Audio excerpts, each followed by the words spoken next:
posibilidad ng tagumpay o kabiguan, ng ligaya o lungkot. Kaya marapat lamang na tanggapin si Jesus bilang tagapagligtas at Panginoon. At matapos yun ay panariwain ang katapatan at paglapit sa Kanya bawat araw o day by day. Ang day by day ay naglalayong umalalay sa pang-araw-araw na pamumuhay. Narito po si Kuya Ed Lapis sa mensaheng pinamagatang How to be secure, get spiritual.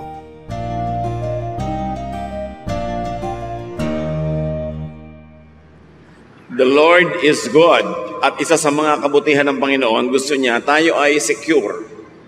The Lord does not want His people to feel insecure and to suffer insecurity. How to be secure? Yan po ang ating pag-aaral ngayon. Get spiritual.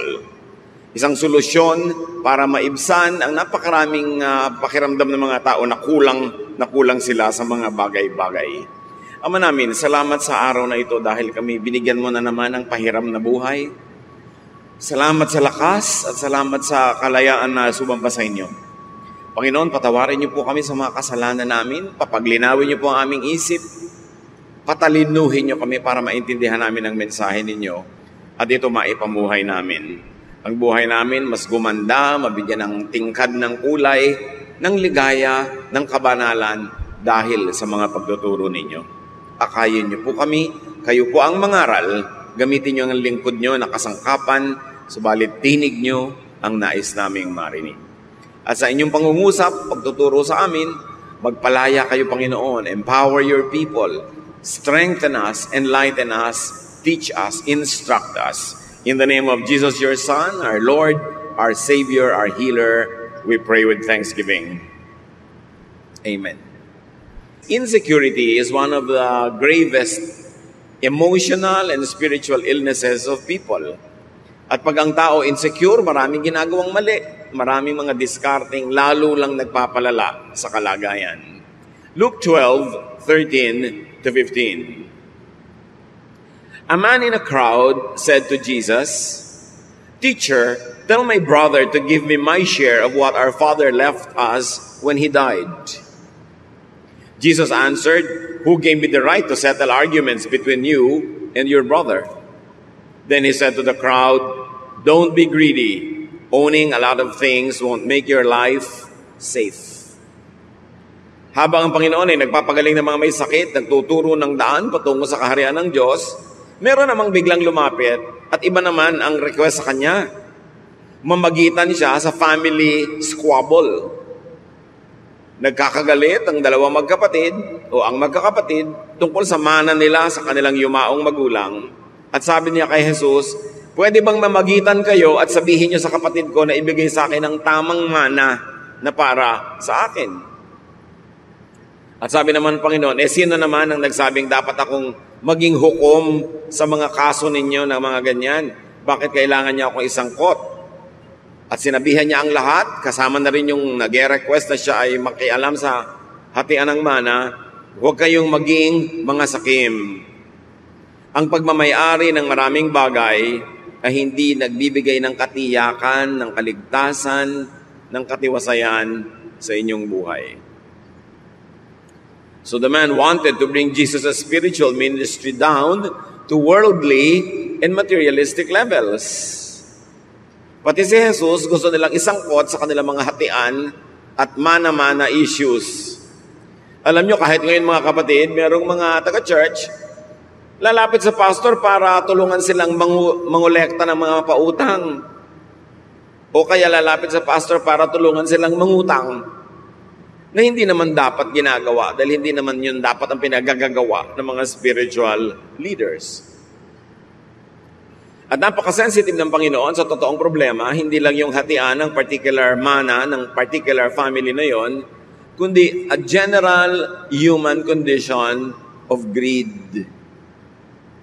Kaya hindi lang yung lalaki ang pinagsabihan niya, yung lahat ng nakikinig. Sabi niya, huwag kayong magpapakasakim. People could be enslaved by greed and want of security. Bakit ba nagiging greedy ang mga tao? Kasi sa palagay nila, pag dumami yung nakuha nila, dumami yung kanilang ari-arian, yung naagaw nila sa iba, mas panatag at mas secure ang buhay nila. But people could damage and destroy family and social relations, in fact, their own souls, for money. Hindi na naman natin kailangang lumayo sa mga sarili-sarili nating pamilya. Kumisan, mga kapitbahay, kaibigan, kamag-anak, nangyayari yan, nagkakawatak-watak ang mga pamilya, nagkakaaway-away, minsan nagkakapatayan pa dahil sa manahan at hatian ng mana. But the real problem here was exposed by Jesus. It is insecurity. People become greedy because they think that they have to protect themselves so that they could be more secure. But the real problem is not only insecurity, but also ignorance on how to be secure. The problem is looking for the wrong solutions to insecurity, and that is by having more. Sometimes at the expense of being godly, at the expense of our relationships with people. The problem is looking for the wrong solutions in the wrong places. So the bigger problem of humanity is mistaken definition of what security and what wealth means. How do you define security? May mga magulang ang i-define nila na security para sa mga anak nila, kailangan ang mapangasawa mo mayaman. Kailangan may magandang trabaho o may magandang negosyo. Never mind kung hindi naman mahal. Never mind kung pangit pala ugali ng pinakasalan. Financial security lang ang iniisip. Hindi kasali yung emotional security, hindi kasali yung spiritual security. At iba ko minsan, madalas pa nga, ang konsepto ng tao kung anong ibig sabihin na maging mayaman.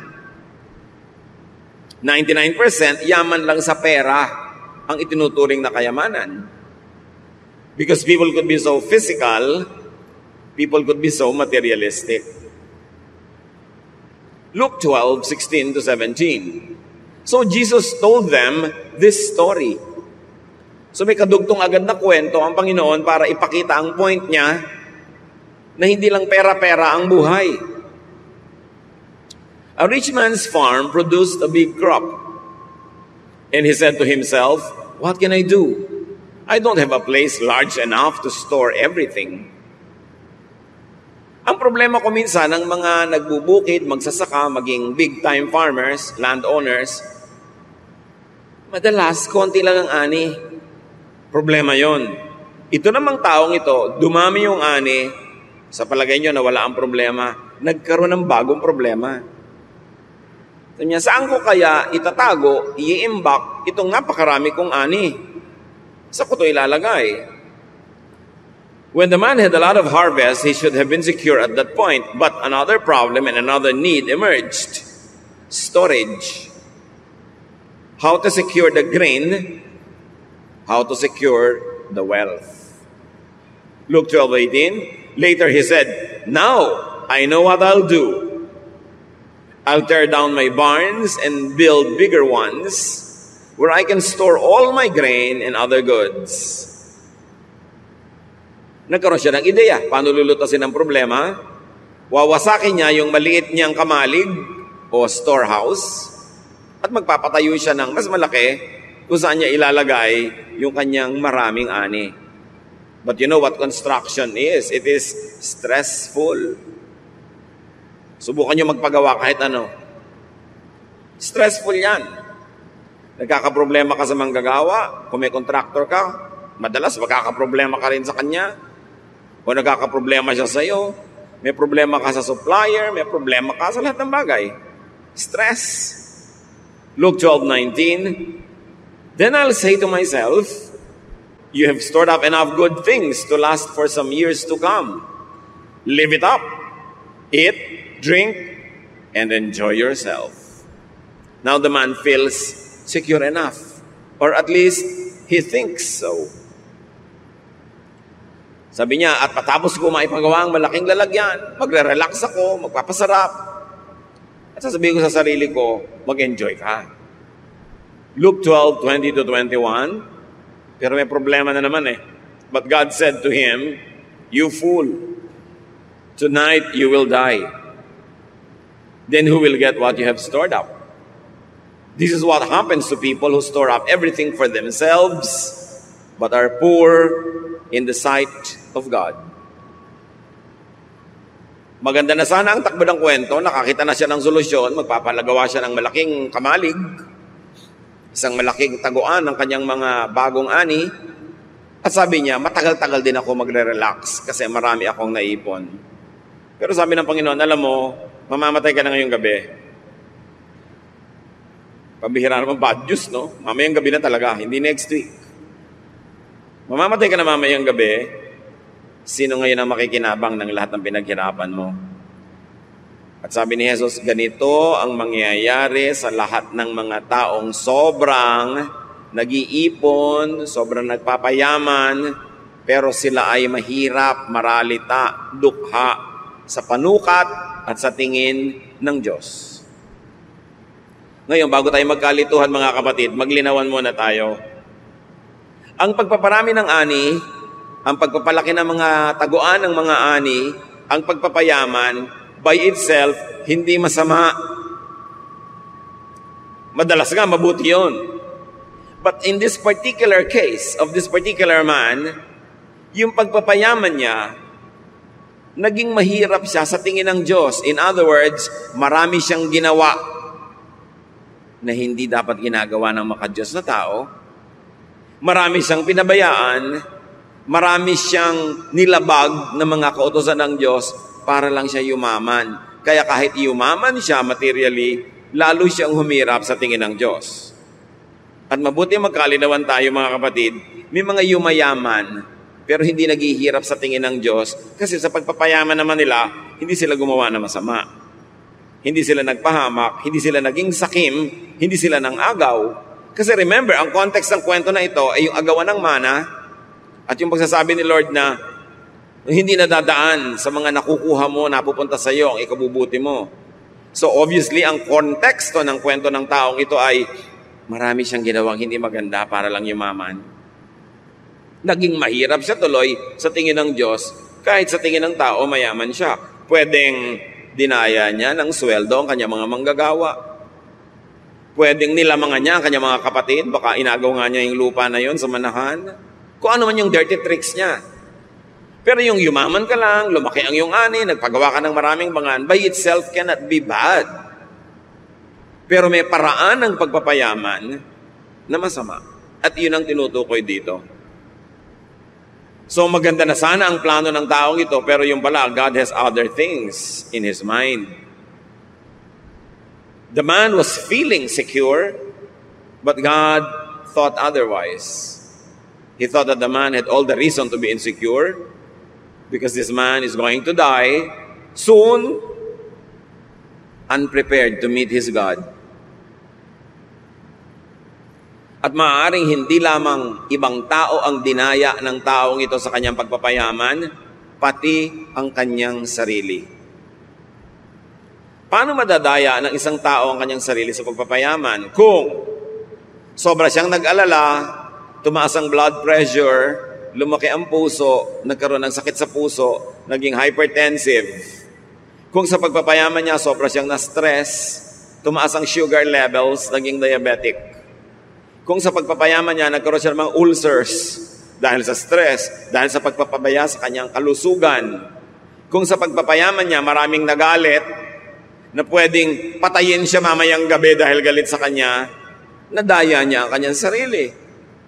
Dahil ang dali-dali na payamanin ang bulsa pero pahirapin ang espiritu, pahirapin ang kaluluwa at isuong ang sarili sa panganib. At inulit ng Panginoong Hesus sa kwentong ito ang isang katotohanan that the length and continuation of his life is not determined by his wealth. Hindi dahil sa kayamanan napapahaba ang buhay, ito'y pwede pang maging mitya ng buhay o yung paraan ng pagpapayaman ang magpaiksi sa buhay kung pinabayaan ng tao ang kanyang kalusugan o inilagay niya ang sarili sa panganib. His wealth gathering could have even endangered and shortened his life. It could have blinded him to what was more important to secure, meaning his spirituality, his eternal life, his eternal standing with God, and his heavenly wealth. Pwedeng lahat yan mapabayaan sa sobrang sikap ng taong maging secure. They steal from Peter to give to John. To be able to give to their pocket, they steal from their brothers and sisters. They steal from their own selves. They steal from their own family. Anong ninanakaw nila? Time. Hindi na nila nabibigyan ng time ang pamilya, ang sarili. Hindi na nila nabibigyan ng time ang sariling maglingkod sa Diyos, sumamba ng tama. Nadadaya ang sarili nang hindi napapansin. A person could be materially rich, but spiritually poor sa tingin ng Diyos. At ito ang kaso ng particular person na ito. A man could have filled his life with stress and toxins in trying to become rich or richer. And here's the tragedy, the saddest cut of all. He won't live long enough to enjoy the fruits of his stressful labor. At ang tanong sa kanya ng Panginoon, then who will get what you have stored up? May mga tao na kung magpabaya sa kalusugan, magpabaya sa pamilya, magpabaya sa sarili, parang mabubuhay sila lagi ng matagal para makabawi. Hindi na maka-attend sa mga event ng anak. Di bali anak, pagtapos na itong project ko, biglang malaki na ang kinita ko, may pera tayo sa bank, babawi ako sa iyo. Di bali wife, di bali husband, babawi ako sa iyo. Pagka nakuha ko na itong deal na to, pag sigurado na yung pera natin. Di bali po tatay, nanay, babawi ako. Malay niyo kung makakabawi kayo. Sinong nakakaalam kung mabubuhay tayo na matagal? At sino naman ang nakakatiyak na lahat ng pinaghirapan niya at kinita ay siya rin ang makikinabang o baka iba? Ecclesiastes 2:18, suddenly I realized that others would someday get everything I had worked for so hard. Then I started hating it all. Si Solomon ito, na sobrang nagpakatalino, nagpundar, nagpayaman, pero sabi niya, alam niyo na pag-isip-isip ko, mamamatay ako, maaaring biglaan o kahit magtagal pa man, hindi rin ako ang gagamit at makikinabang sa lahat ng naipundar ko. Kaya bigla ako nawala ng gana, sabi niya. Ecclesiastes 2:21, when we use our wisdom, knowledge, and skill to get what we own, why do we have to leave it to someone who didn't work for it? This is senseless and wrong. Napag-isip-isip ni Solomon, kung ginamit mo lahat ng galing mo, husay, naghirap ka, makakapagparami ka ng kayamanan na iiwan mo sa mga taong hindi naman naghirap para doon. Pwedeng asawa mo o anak mo o sino man, o kung sino man bigla yung nakamana o nakasambot, nakasalo, nakaagaw ng kayamanan mo. Sabi niya, mali ito. So alin ang mali? Yung iiwan mo ang kayamanan mo sa iba o sobra mong dayain ang sarili mo, kawawain ang sarili mo at yung kapwa mo para ka magkaroon ng maraming pera hindi mo naman kayang ubusin at iiwan mo rin sa iba. Maaaring hindi mo kayang ubusin sa dami o kaya hindi mo kayang ubusin kasi mamamatay ka na pala. Iba ang makikinabang. Immediately may lesson dito mga kapatid. Have a slice of life every day, even during the days that you work hard. Kahit kayo, nasa gitna ng isang napakahalagang proyekto na pwede kayong sobrang yumaman, huwag ninyong i-hold ang lahat ng bagay. Birthday ng asawa, birthday ng anak, may pagtitipon, meron kayong dapat magkita-kita. Saka na, next year na ako babawi. Paano kayo nakatiyak na may next year? Kaya dapat araw-araw, linggo-linggo, buwan-buwan, iniaagaw yung kasiyahan, yung pag-enjoy, yung pagiging mabuti, maibigin, mapagmahal, thoughtful, laging isinisingit, kahit busy-busy kayo na nagpapayaman at sinasabi nyo, hindi bali, matapos lang ito. mag-enjoy na tayo. Kung yun nga, binawian ka bigla ng buhay, o kaya sila ang binawian ng buhay. Kaya dapat huwag ipagsapalaran ng ganung mga halagang bagay. Laging isingit. Huwag kayong ipon ng 10 taon, tipid ng tipid, hirap na hirap para magkaroon ng grand vacation after 10 years. Kung ika-9th year, kayo biglang natigbak. Paano? Siyempre, kung may asawa kayo na byuda siya, tuloy ang biyahe. Iba na lang nga ang kasama. Sabi ni Solomon, bakit may kailangan mag-enjoy ng pinaghirapan ko? Nangyayari yan. Hindi masamang magplano, magtipid, para sa isang malaking bakasyon o malaking project. Pero huwag niyong kalimutang magkaroon din ng mumunting mga bakasyon, mumunting mga piyesta, mumunting mga saya, kahit sa panahon na busy kayo trying to collect wealth. Don't put all of your pleasures and your happiness and your kindness and love on hold because you're waiting for a big day. Because it will happen, it might come, but you are not sure if you will be there to enjoy it. Kapag nakinig tayo sa mga turo ni Jesus, live by the day, nakinig tayo sa mga turo ni Solomon, huwag kayong sobrang ipon at baka mamaya, wala naman kayo para yan ma-enjoy. Ibig sabihin lang, be fair to yourself, be fair to your loved ones, be fair to your family. Don't put all of your security in what you are trying to collect, to amass.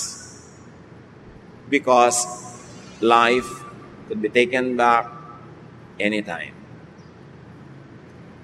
The solution to insecurity is not more wealth. Hindi ko ang yaman-yaman ng tao nagiging secure. Napapansin nyo ba habang yumayaman, mas nagiging sakim? Kasi mas lalong nai-insecure.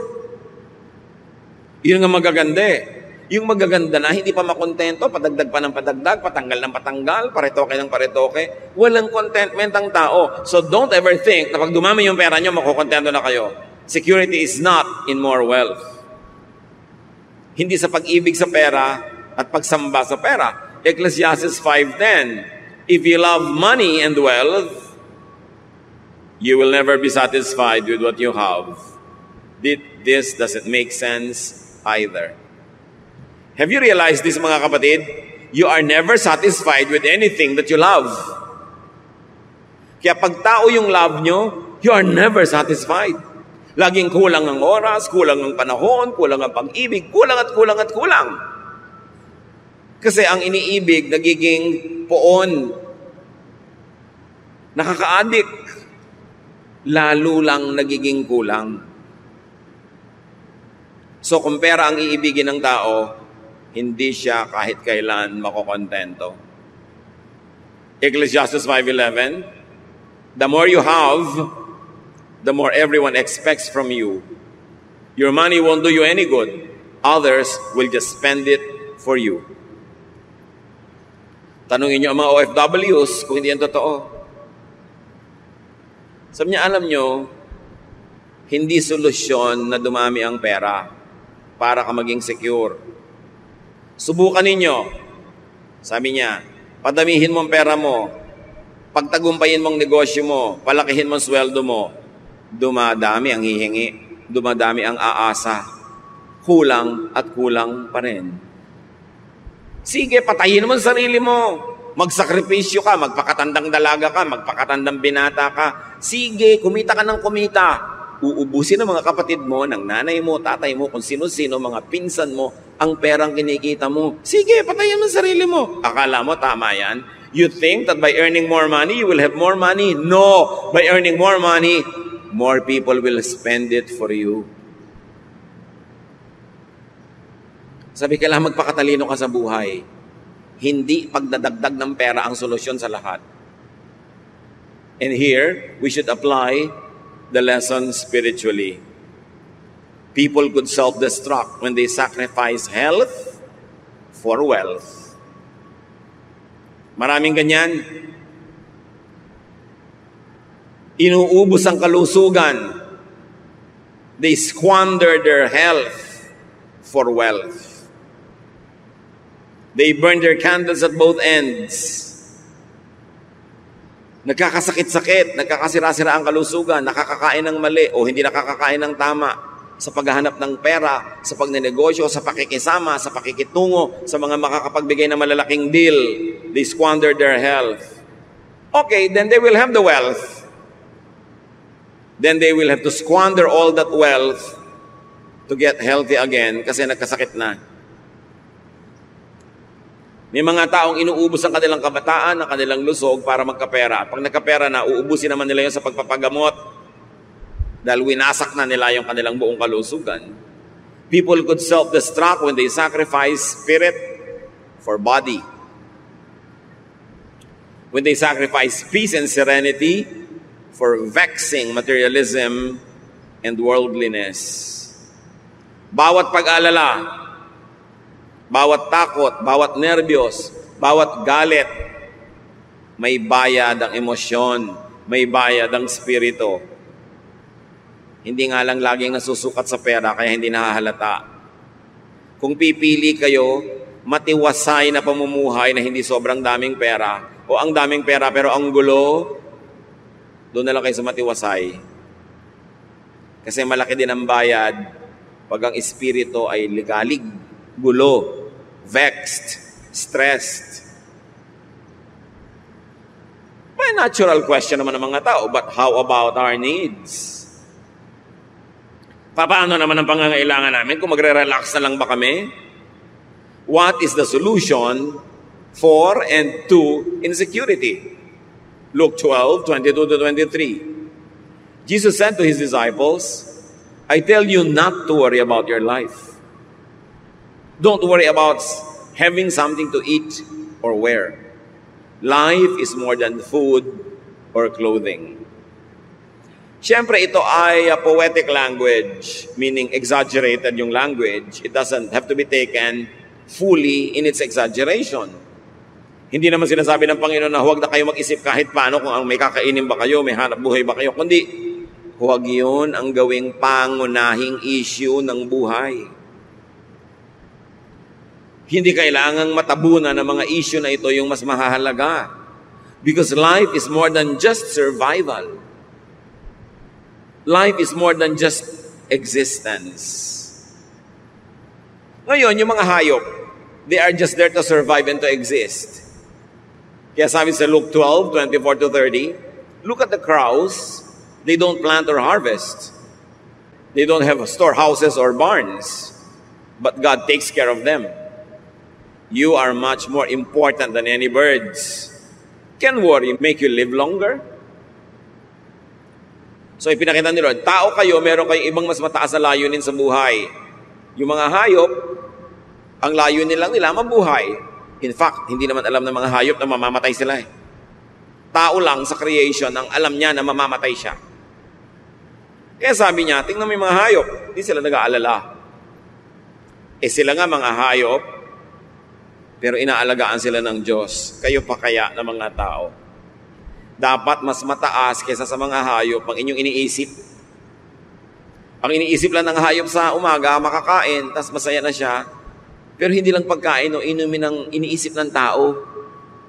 So dapat may gawin kang gawin para masecure na yung pagkain at iniinom mo at nang meron ka naman ngayong oras para gawin yung mas mahalaga sa buhay. Kaya ang sobrang karukhaan ay kaaway ng ating espiritualidad. Kasi pag isang kahig, isang tuka, isang trabaho, isang kain, isang trabaho, isang kain, mauubos na lang yung buhay mo, hindi ka nakalampas doon sa basic na kailangan kang may kainin, inumin, ibayad sa kuryente, tubig, may ipamasahe, tapos namatay ka na lang, yun na lang ba ang buhay? Kailangan ng tao makalampas sa basic needs niya, financially, materially, and very importantly, spiritually and intellectually. Kailangan siya secure enough para hindi yun ang pinoproblema niya at makapag-focus siya sa mas mataas na layunin kung ba't siya nabubuhay sa mundo. At yun ang malungkot, maraming mga tao, because they are saddled with poverty, they are not able to go beyond the basic necessities of life all their lives. Hindi na natupad yung mga dapat mangyari, yung mga musician dapat walang na-compose ng musika. Yung mga dapat writer, walang naisulat. Yung mga dapat philosopher, hindi nakapag-isip at nakapagturo. Kasi araw-araw, wala silang ginawa kundi maghanap ng iinumin at kakainin para lang sila mga ibon. Kaya duty natin ng mga tao sa ating sarili na paunlarin ang ating buhay, magsikap tayo, magpakasipag, magtrabaho doon sa area kung saan tayo binigyan ng Panginoon ng mga gifts and strengths and talents para yung kailangan natin meron. At pag nandun na yon, secure na tayo para mag-isip ng ano pa nga ba ang mission ko sa buhay? Ano pa ang dapat kong tungkuling gampanan? At ano pang mga sarap ang dapat kong lasapin na naghihintay sa akin dahil kaya naman ako nilikha ng Diyos para ma-enjoy ko ang kanyang creation. Hindi para araw-araw maghanap buhay lang ako na kulang at kulang pa rin. Kaya dapat ang tao, una, nagsisikap, maging self-sufficient siya, hindi siya aasa sa iba. Makaproduce siya ng sapat sa kanyang sarili. At sabi pa nga sa Bible, makapag-produce ng lampas sa kanyang kailangan para makapagbigay siya sa mga tunay na nangangailangan. Mga may sakit, sobrang bata, sobrang matanda, mga incapable of making something for their own livelihood. At pagkatapos noon, to focus on higher levels of existence, on higher callings, on more profound devotions, bago siya humarap sa may kapal. Kaya kalaban natin ang poverty. Ang solusyon, lahat magsikap. Ang solusyon, magpakabuti, magpakahusay, tulungan ng kapwa para maging mahusay din siya, para lahat tayo makagraduate sa survival level. Nakakalungkot, alam nyo yan, marami mga tao mula isilang hanggang mamatay, isang kahig, isang tuka. Hindi natupad ang napakaraming magagandang bagay na mangyari dapat kasi inalipin ng karukhaan. Maaaring karukhaan na minana niya at mga karukhaang inimbento na rin niya para sa sarili niya dahil wala siya ganap na ginawa para matakasan niya yon sa kanyang sariling panahon. Verse 26, Luke 12. If you don't have power over small things, why worry about everything else? Look how the wildflowers grow. They don't work hard to make their clothes. But I tell you that Solomon, with all his wealth, wasn't as well clothed as one of these flowers. God gives us beauty to everything that grows in the fields, even though it is here today and thrown into a fire tomorrow. Won't He do even more for you? You have such little faith. Don't keep worrying about having something to eat or drink. Only people who don't know God are always worried about such things. Your Father knows what you need. Magkakakonekta itong mga teachings na ito ni Jesus Tungkol sa greed, security, tungkol sa sense of security, sense of meaning. May kahulugan lahat. Kailangan hindi lang sa material na bagay ka nakatuon. Pero para ka makalaya sa pagtutuon sa material na bagay, dapat ma-meet mo na yung mga basic needs mo. Then lalaya ka na, then higher needs naman. But in all levels of society, rich or poor, man's usual worry is material security. Hindi ko mamayaman ng tao, secure na.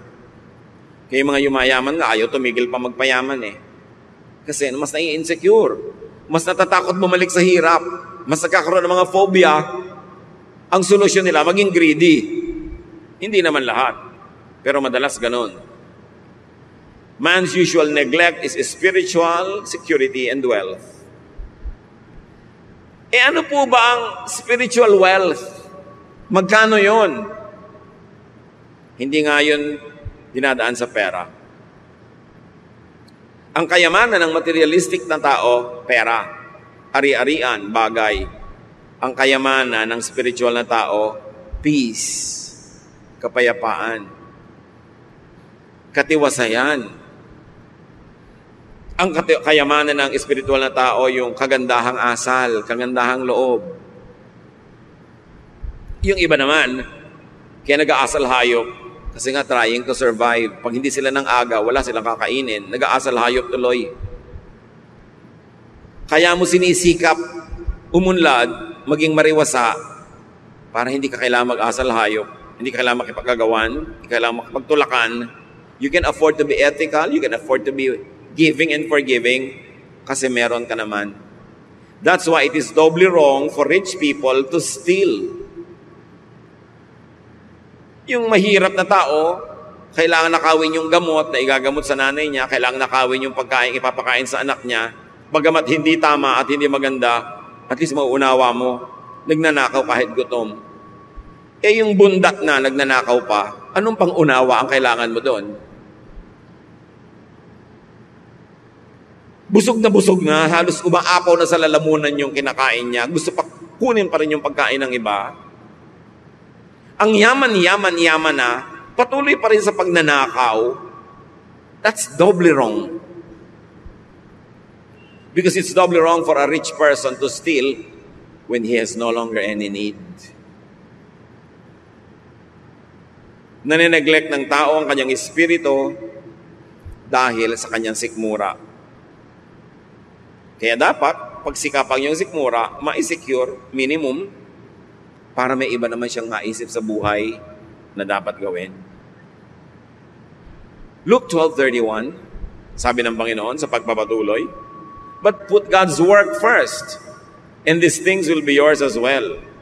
Sabi ng mga ibang popular versions, unahin daw ang kaharian ng Diyos at ang lahat ng ito'y mapapasayo rin. Seek first the kingdom of God, and all this will be added to you. Ang tanong, what is the kingdom of God? Ano yung dapat unahin na kaharian ng Diyos at ang lahat ay mapapasayo rin? Ang sagot ni Jesus dito sa mga tanong na ito is, Jesus' answer is, first things first. God and God's work first. You want to be secure? Subukan mong unahin ang sarili mo, unahin ang bulsa, unahin ang mga material na bagay. Hindi ka masya-secure kahit kailan, lalo ka lang magiging matakaw, magiging greedy, magiging needy. Kaya mga sobrang mahilig sa love and romance, laging nagiging needy and greedy and addict. Hindi nasasatisfy kahit kailan. Kasi mali ang pinaghahanapan ng security. Hahanap ka ng security sa kapwa mo tao lang, kapwa mo tao lang yan. Pwede yung magtaksil, pwede yung magkulang, o pwede yung biglang mamatay. Paano ka masisecure? Maghahanap ka ng security sa material things, so pwedeng nakawin ng iba, mabulok, mag-depreciate. Paano ka masisecure doon? Seek God first and His kingdom, and all this will be added unto you. And what is that? God's outward work through you. God's work, yun ang unahin. At isang meaning ng God's work is what God does through you. Through your service, through your ministry. Unahin mo yon, dahil pag inuuna mo yon, malalagay ka sa tamang landas, kasabay mo si Jesus, sinusundan mo ang Diyos, yun ang daan patungo sa security. God's work, defined for God's kingdom. But God's work is not only God's work through you. Hindi lang yung ikaw ay servant, hindi lang yung ikaw ay minister, hindi lang yung ikaw ay naglilingkod. God's work is also God's work inward in you. Dalawa ang gawain ng Panginoon. Gumawa through you, through your service, at gumawa in you. Yung nangyayari sa iyong kalooban, sa iyong espiritu, sa iyong kaluluwa, sa iyong pagkatao, maging sa iyong katawan. Unahin din yon. That is also seek first God's kingdom. Hayaan mong ang Panginoon ang magturo sa iyo, umakay, baguhin ang ating mga masasamang ugali, pagandahin yung magaganda ng mga ugali, lalo nang pagandahin pa.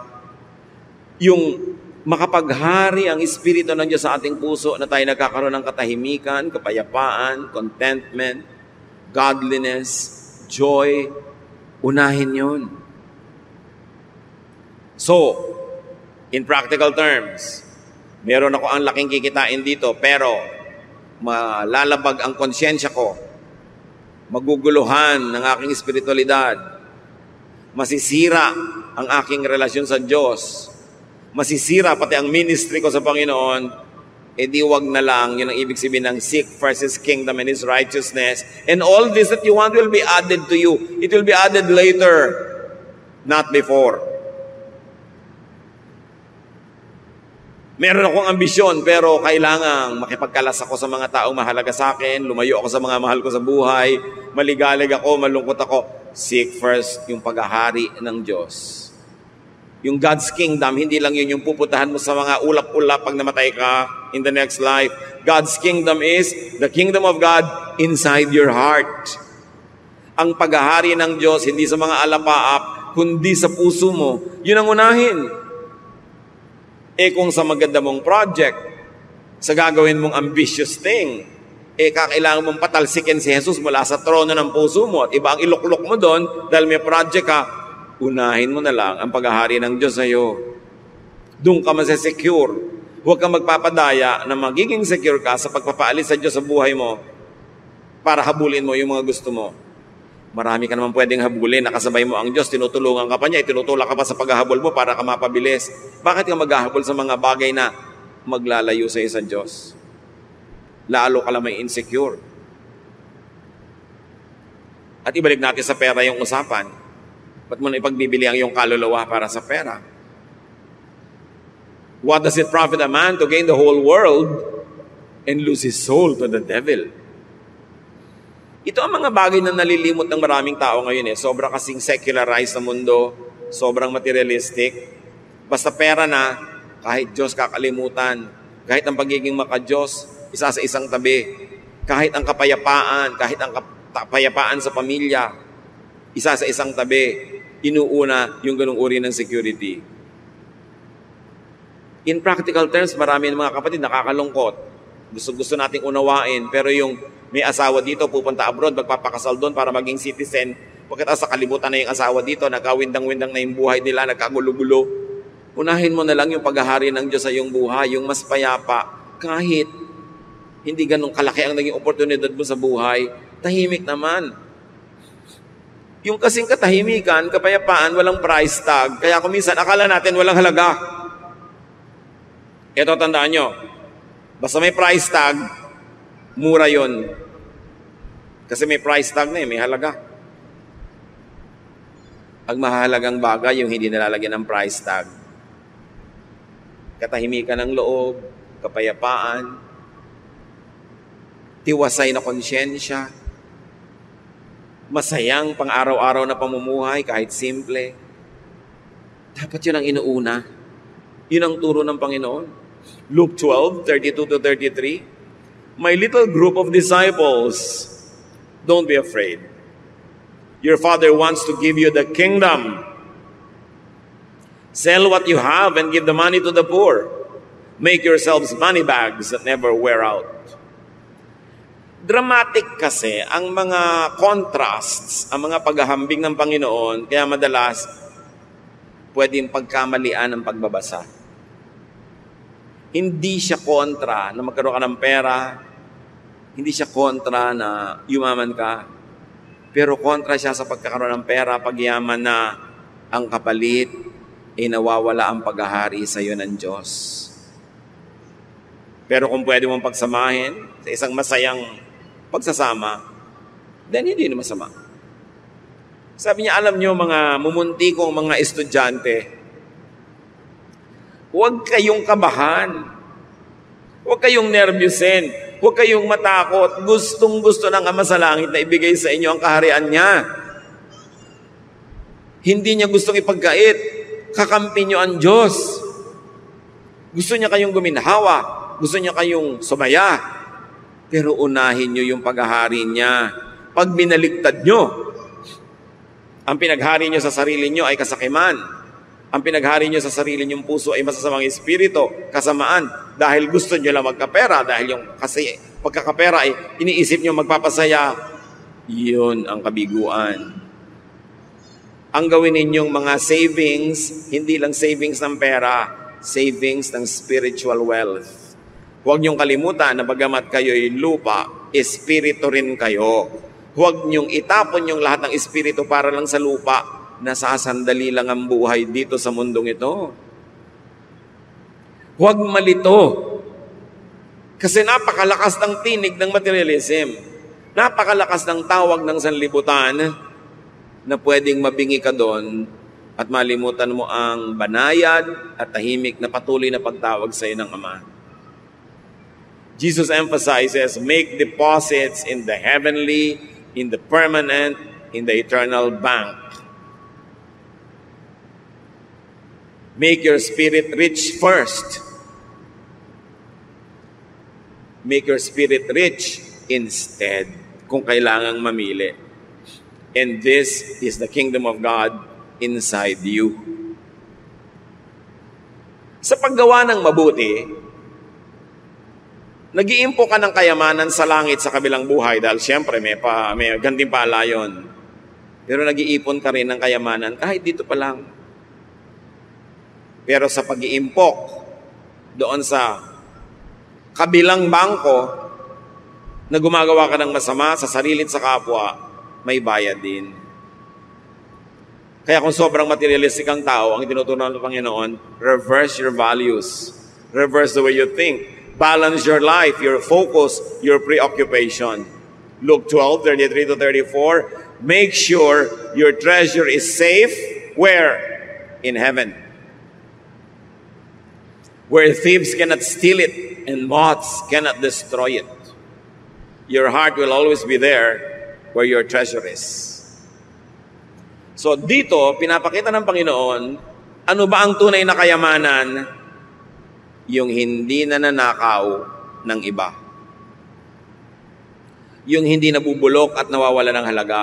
So ano man ang iniisip nyo ngayon mga kapatid na kayamanan, pero kung pwedeng manakaw ng iba, kung pwedeng maluma at mabulok, hindi yun kayamanan sa tingin ng Diyos. Sa tingin lang yun ng tao.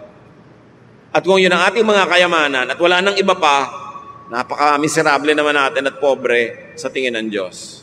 Kaya sabi ni Jesus, alam nyo, ang patabain ninyo, ang pakapalin ninyo, yung account nyo sa langit. Dahil walang pwede magnakaw doon. At yung langit, mga kapatid, pwedeng dalawa. Yung pupuntahan ng tao matapos siya ay mamatay at maharap na siya sa Diyos, yun ang tinatawag nating eternal heaven. At may isa pang langit, yung daladala mo sa puso mo. Nandito na, ngayon na. Pag mayaman ka doon, ang kayamanan mo halimbawa, peace of mind. Sinong nanakaw nun? Ang kayamanan mo, godliness, honesty, contentment. Sinong pwede magnakaw nun? Kaya sabi, payamanin nyo yung kingdom of heaven in you and out there. Yun ang walang talo. Yun ang walang lugi. Heaven is that eternal home of the Spirit, but heaven is also the godly believer's heart. Where heaven comes down, where God reigns here and now. Gather treasures in heaven, meaning your heart. Gather treasures in the eternal heaven, meaning that place where you will go after this death. Dahil sa maiksing buhay dito sa lupa ka lang pwede mag-deposit doon. Pagkatapos ng buhay na ito, wala ka ng chance. Don't miss the golden opportunity to gather for yourselves treasures in heaven. There and here. Gather spiritual and intangible treasure that cannot be stolen. That is the solution to insecurity. Kasi ang tanong, paano ko masesecure? Lahat ng mga iniipon ko na nanakaw, naaagaw, di palitan mo kung anong iniipon mo. Yung hindi naaagaw, hindi na nanakaw. At dun ka palang magkakaroon ng kapayapaan. Hindi sasabing baliwalain mo ang iyong asawa na pwedeng manakaw o mamatay o maluma. Hindi ganon. Baliwalain mo ang iyong kotse o ang iyong bahay. Pero hindi sasabing no. Pero sinasabi lang, huwag yun ang gawin mong Diyos sa buhay mo. Gawin mo lang siyang dagdag, dekorasyon, icing.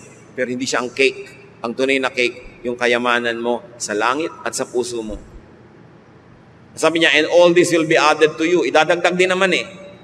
Pero dagdag lang yun. Hindi yun ang main thing. Gather intangible treasure that will not depreciate.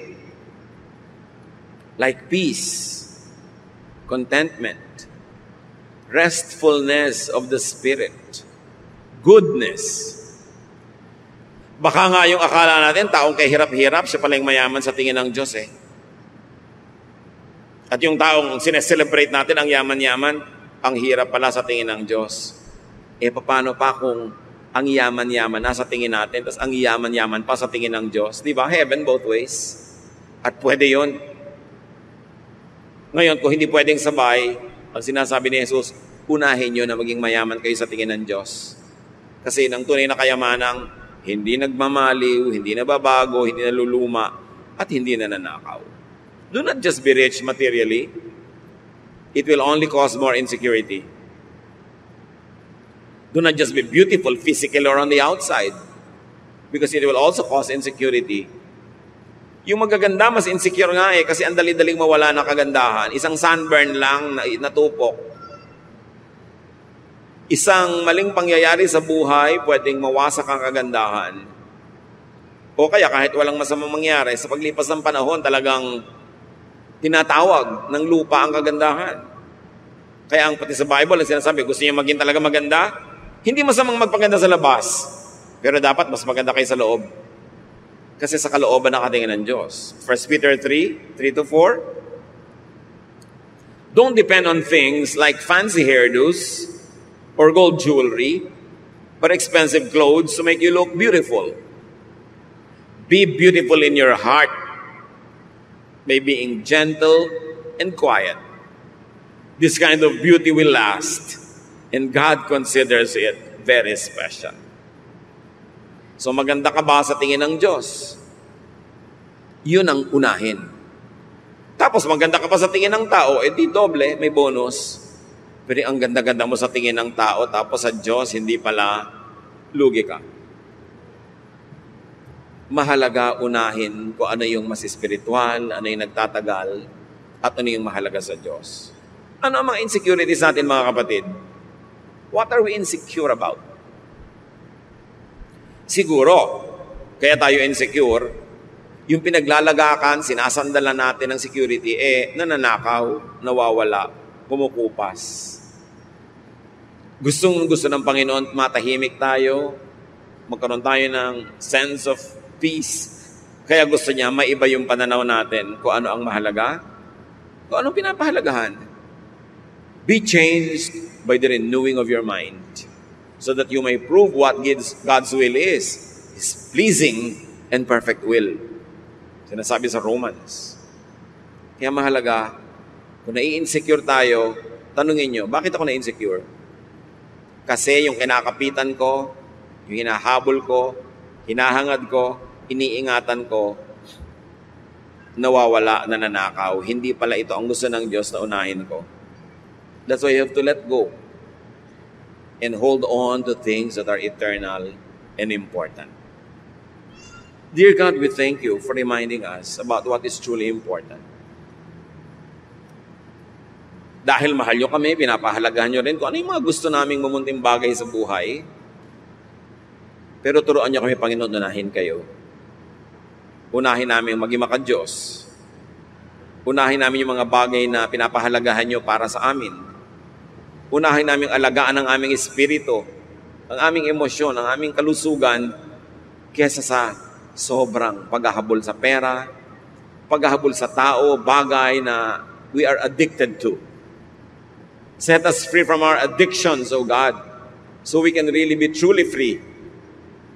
At nawa yung kapayapaan nyo maghari sa aming buhay dahil ang pinahahalagahan namin yung mga bagay na hindi nananakaw, hindi naluluma.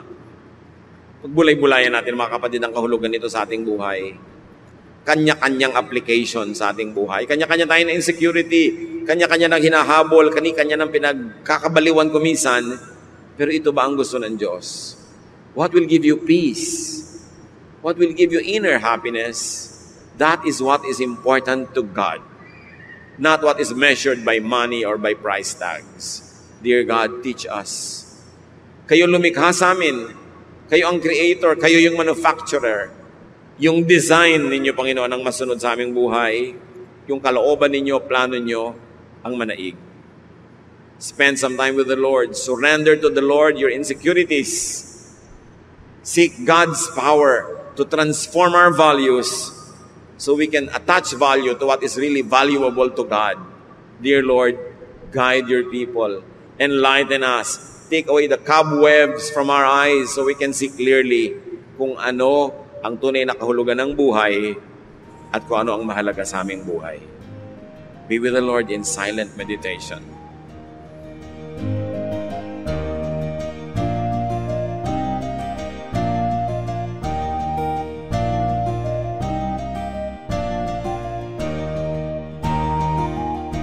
Ang katatapos pong mensahe ni Kuya Ed Lapiz ay pinamagatang How to be secure, get spiritual.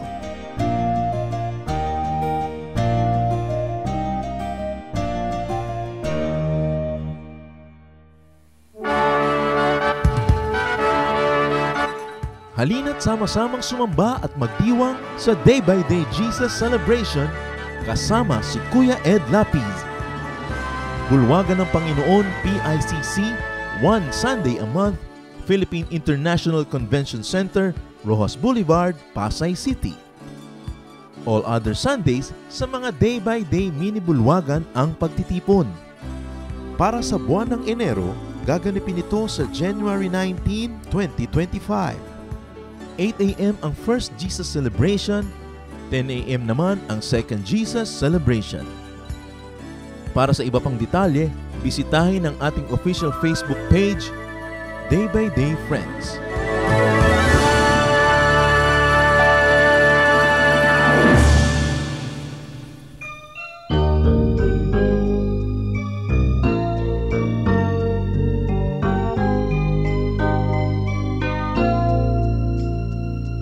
Kung ang puso mo ay nasasaktan dahil buhay ko ay may kabiguan, suliranin may nagbunga ng kasawian.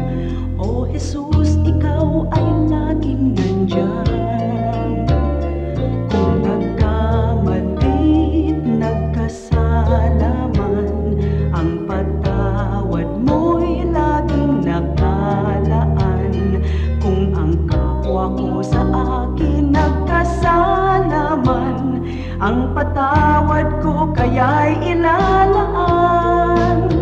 Ang kabaitan mo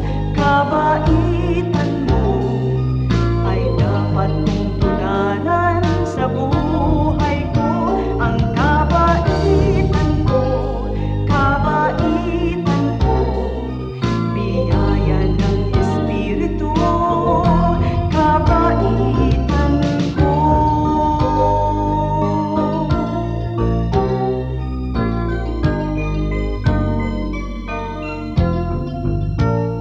Kung nagkamali't nagkasala man, ang patawad mo'y laging nakalaan. Kung ang kapwa ko sa akin nagkasala man, ang patawad ko kaya'y ilalaan. Ang kabaitan mo ay dapat mong tularan sa buhay ko. Ang kabaitan ko, biyaya ng Espiritu, kabaitan ko.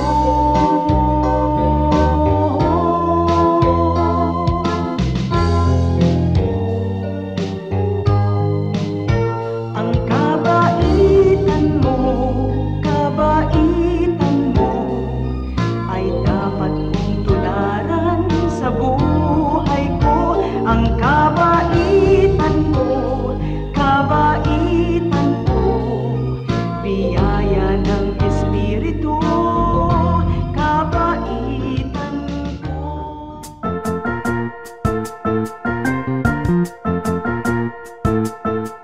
Oras na po para pansamantalang magpaalam ang programang Day by Day. Tayo po'y magsama-sama tuwing ika-6 hanggang ika-7 ng umaga, araw-araw. Magandang umaga po at mabuhay ang Panginoong Hesus!